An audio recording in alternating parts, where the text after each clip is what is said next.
Hello students, today I am going to explain about the functioning of the heart. As you all know, in heart there are 4 chambers which are divided by a septum. The chambers are called auricles and ventricles.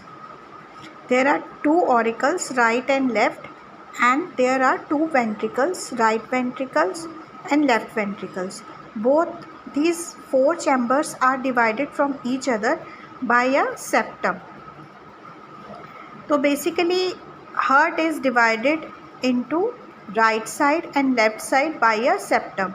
तो heart में कभी भी right side का जो blood है वो left side से mix नहीं होता. वो क्यों नहीं होता? That is due to the septum, क्योंकि इनके बीच में एक सेप्टम होता है. तो राइट साइड में जैसे आप देख रहे हो कि यहाँ पे ब्लू कलर है, इसका मतलब है जो हार्ट है उसकी राइट साइड में हमेशा डीऑक्सीजनेटेड ब्लड रहता है एंड लेफ़्ट साइड में हमेशा ऑक्सीजनेटेड ब्लड रहता है. डीऑक्सीजनेटेड मतलब इम्प्योर ब्लड एंड ऑक्सीजनेटेड मतलब pure blood. Pure blood means उसके अंदर ऑक्सीजन की जो मात्रा है वो ज़्यादा होती है. अब इसके अंदर जैसे आप देख रहे हो कि राइट ऑरिकल जो है हमारा, उसमें ब्लड कहाँ से आता है? वो आता है सुपीरियर वीना केवा और इन्फीरियर वीना केवा से. अब ये सुपीरियर वीना केवा और इन्फीरियर वीना केवा है क्या? ये हैं हमारी वेन्स. जैसे कि आपको अगर अपने हाथ में आप देखो तो आपको ग्रीन ग्रीन कलर की सुपरफिशियल वेन दिखाई देती है, लेकिन ये जो सुपीरियर वीना केवा है और इन्फीरियर वीना केवा है ये हमारी डीप वेन्स हैं जो बेसिकली हमारी बॉडी से इम्प्योर ब्लड को लेकर हार्ट तक जाती है. सुपीरियर वीना केवा जो होती है वो superior side of the body से ब्लड लेकर आती है. मींस जो हमारी बॉडी के जो अपर ऑर्गन्स हैं जैसे कि हेड हो गया, नेक हो गया, यहाँ से ब्लड लेके हार्ट में जाएगी इम्प्योर ब्लड. और जो इन्फीरियर वीना केवा है ये lower side of the body से ब्लड लेकर जाती है, जैसे कि लेग्स हैं, ट्रंक है, हमारे जो ऑर्गन्स हैं वहाँ से ये ब्लड लेकर हार्ट में जाती है. तो ये दोनों वेन्स जो हैं पहले ब्लड लेकर इम्प्योर ब्लड जो हुआ है deoxygenated blood means deoxygenated blood right ventricle से जाएगा पल्मोनरी आर्टरी में which is called as right pulmonary artery. ये it is the only artery जो डीऑक्सीजनेटेड ब्लड कैरी करती है.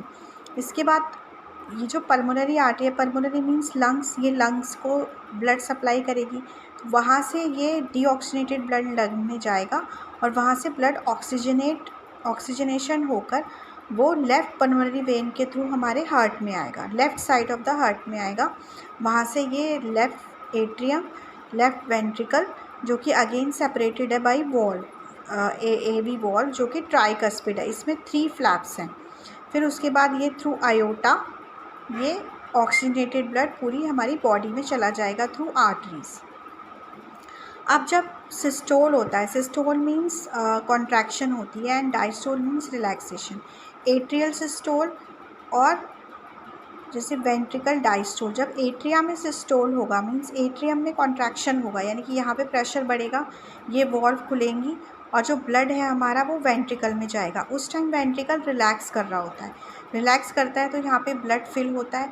उसके बाद जब ये राइट वेंट्रिकल आपका कॉन्ट्रैक्ट करेगा देन जो इसके पल्मोनरी आर्टरी में जो वॉल्व्स होती हैं which is called as semi lunar valves, ये ट्राइकस्पिड वॉल्व होती हैं, ये ओपन हो जाएंगी और ब्लड पल्मोनरी आर्टरी में जाएगा. फिर पल्मोनरी आर्टरी से ब्लड लंग्स में जाएगा, फिर लंग्स से ऑक्सीजनेट होकर ब्लड जाएगा हमारे लेफ़्ट पल्मोनरी वेन्स में और पल्मोनरी वेन से वो ब्लड आएगा लेफ़्ट एट्रियम में. जब ब्लड हार्ट में फिल होता है, किसी भी चैम्बर में फिल होगा वहाँ पे होगा डायस्टोल, और जब वहाँ से वॉल्व खुलेंगी और ये वेंट्रिकल की तरफ जाएगा तो यहाँ पर होगा सिस्टोल और यहाँ पर होगा डायस्टोल. तो ये सिस्टोल और डायस्टोल यानी कि कॉन्ट्रैक्शन और रिलैक्सेशन साइमल्टेनियसली हमारे हार्ट में होते रहते हैं, जिसकी वजह से हमें लप टप की साउंड सुनाई देती है.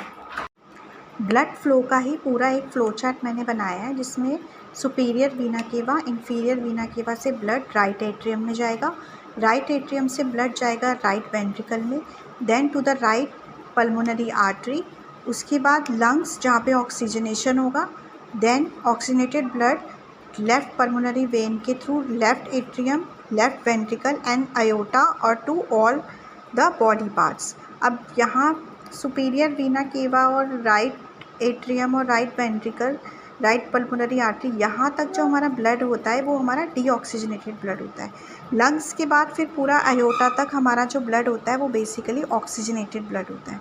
इसके बाद जो टर्म यूज़ होती है सिस्टोल एंड डायस्टोल, जो सिस्टोल हम टर्म यूज़ करते हैं वो हम यूज़ करते हैं कॉन्ट्रैक्शन के लिए, और जो डायस्टोल जो टर्म होती है वो हम यूज़ करते हैं रिलैक्सेशन के लिए।